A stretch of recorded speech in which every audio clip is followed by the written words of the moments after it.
Am I the jerk for not giving my girlfriend my social security number so she can run a background check on me? Posted by you/alarmed_sorbet8101.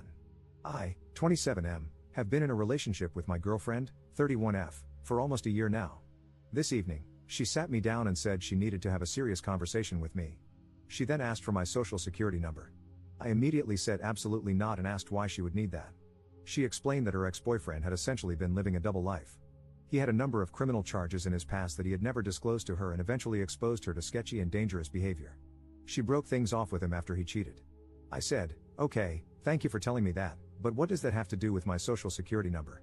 She went on to say that ever since that relationship, she's had her friend, who works for the federal government, run background checks on people she's dating to ensure they're safe. She explained that since our relationship is progressing, she needs to know I'm a safe partner, which is why she wants my SSN to check my criminal history. For the record, I don't even have a parking ticket. I'm a nerd and a gym rat. All I do is work, go to school, play board games, come home, watch anime, rinse and repeat. So I have no issue with her running a background check. I know she won't find anything.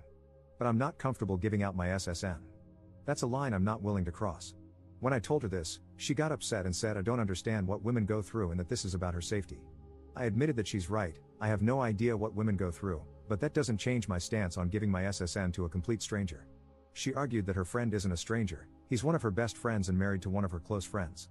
I replied, "Honey, that's great, but I don't know him. I don't trust him because I don't know him. That's my personal information you're asking for. You can trust him with your personal information if you want, but no one I don't know is getting my SSN or critical details. It's just not happening." She then said that our relationship won't be able to progress unless I give her friend my SSN because she needs to feel safe. She also said she was offended that I don't trust her judgment in choosing friends.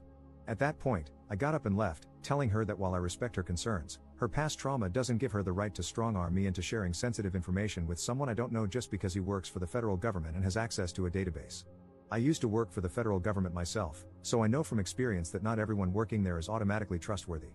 It's not that I'm assuming her friend is a bad person, but the fact that he works for the government doesn't prove anything to me. She called me insensitive and hasn't spoken to me since. Personally, I feel like she was gaslighting me into giving her what she wants, but I'm not entirely sure. Update 3 days later. After reading the comments I've been getting over the last few days, I decided to call her on New Year's Eve and give things one last chance because I'm the type of person who needs to know I did everything I could before walking away from a relationship. Some people said she has valid concerns but went about them the wrong way, which made sense. I told her, I understand and respect your need to ensure your safety, but I'm not willing to potentially compromise my safety to make you feel safe by handing over my SSN to someone I don't know and don't trust. It's illegal for him to even use a federal database for personal reasons. So that's out. But what I will do is pay for a background check of your choosing, as long as it's a legitimate service, and give you the results. I will not be providing my social security number to anyone, but my address, date of birth, etc., are all fair game. She refused and said that she had chosen a background check, having her friend do it, because she knows she can trust him. So I said, if that's how you feel and you won't budge, then the issue here is trust, and I'm not willing to stay in a relationship with a woman who doesn't trust me because of some crap that doesn't have anything to do with me. I'm not paying for another man's sins, and I'm not giving you my social security number because your ex was a criminal. She started crying and asking why I couldn't understand that it's not about me, it's about her. I said, you made it about me when you asked for my SSN. She got pissed and started accusing me of lying about caring about her safety, saying that if I really cared, I'd have no problem doing this because I don't understand how vulnerable women are in society. So I said, I was willing to work with you up to a reasonable point, but now you're just trying to manipulate me, and I don't feel safe being with you anymore. Because if this is how you react when you don't get your way about having my SSN, what happens the next time we have a major disagreement or a serious situation? Are you going to keep crying to try to get your way or throw out another ultimatum to try to force me into doing what you want? She started saying that, as a man, I can't understand what it's like to go through life as a woman and have to be afraid, and that this is what she has to do for her safety and security, and I need to just respect that and give her what she needs for her comfort. I was like, I tried to compromise, you wouldn't accept it, there's nothing more to say here. To be clear, I wasn't exactly calm. I have severe anxiety, so this was a really hard conversation for me to have. I was actively pacing around my house, sweating, and forcing the words out the entire time. Then she started crying and asking about New Year's because we were supposed to spend it with her parents.